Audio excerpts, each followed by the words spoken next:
हिंदुओं के सबसे बड़े पर्व दीपावली को पर्वों की माला माना जाता है।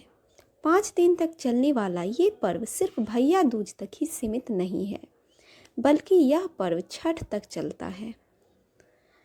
छठ केवल एक पर्व ही नहीं, बल्कि महापर्व है जो कुल 4 दिनों तक चलता है।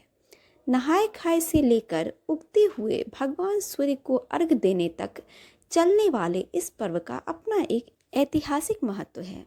छठ पर्व कैसे शुरू हुआ, इसके पीछे कई ऐतिहासिक कहानियां प्रचलित हैं। छठ पूजा सूर्य और उनकी पत्नी उषा को समर्पित है। इस पूजा में किसी भी तरह की मूर्ति पूजा शामिल नहीं है। छठ पूजा की परंपरा और उसके महत्व के बारे में कई उल्लेख मिलते हैं। कहा जाता है कि छठ की पहली पूजा सूर्यपुत्र कर्ण ने की थी। वहीं यह भी माना जाता है कि यह व्रत सीता तथा द्रौपदी ने भी रखा था। आइए जानते हैं छठ क्यों मनाई जाती है और इसकी परंपरा किसने शुरू की। कहा जाता है कि प्रियंवद नामक एक राजा था जिसकी कोई संतान नहीं थी। फिर उस राजा को महर्षि कश्यप ने पुत्र यष्टि यज्ञ करने की सलाह दी। सफलतापूर्वक यज्ञ करने के बाद उसे एक पुत्र प्राप्त हुआ, लेकिन वह भी मरा हुआ पैदा हुआ।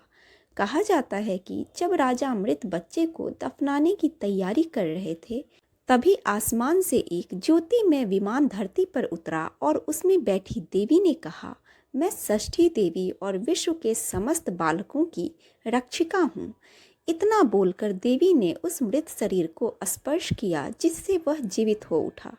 इसके बाद से राजा ने इस त्योहार की परंपरा अपने राज्य में घोषित कर दी। कहते हैं कि ये सब कार्तिक शुक्ल षष्ठी को हुई थी और तभी से छठ पूजा होती है।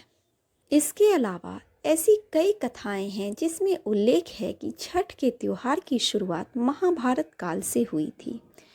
कर्ण सूर्यपुत्र कहलाए जाते हैं। वह प्रतिदिन घंटों नदी में खड़े होकर सूर्य को अर्घ देते थे, जिसकी वजह से वह महान योद्धा बने। आज भी छठ में अर्घदान की परंपरा प्रचलित है।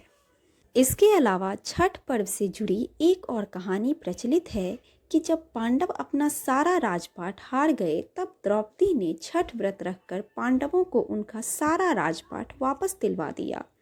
एक पौराणिक कथा के मुताबिक जब राम सीता 14 वर्ष के वनवास के बाद अयोध्या लौटे थे, तो रावण वध के पाप से मुक्त होने के लिए उन्होंने ऋषि मुनियों के आदेश पर राज्य सूर्य यज्ञ करने का फैसला किया। पूजा के लिए उन्होंने मुग्धदल ऋषि को आमंत्रित किया। मुग्धदल ऋषि ने मां सीता पर गंगा जल छिड़ककर पवित्र किया और कार्तिक मास के शुक्ल पक्ष की षष्ठी तिथि को सूर्य देव की उपासना करने का आदेश दिया। और फिर सीता जी ने मुग्धदल ऋषि के आश्रम में रहकर 6 दिनों तक भगवान सूर्य देव की पूजा की थी।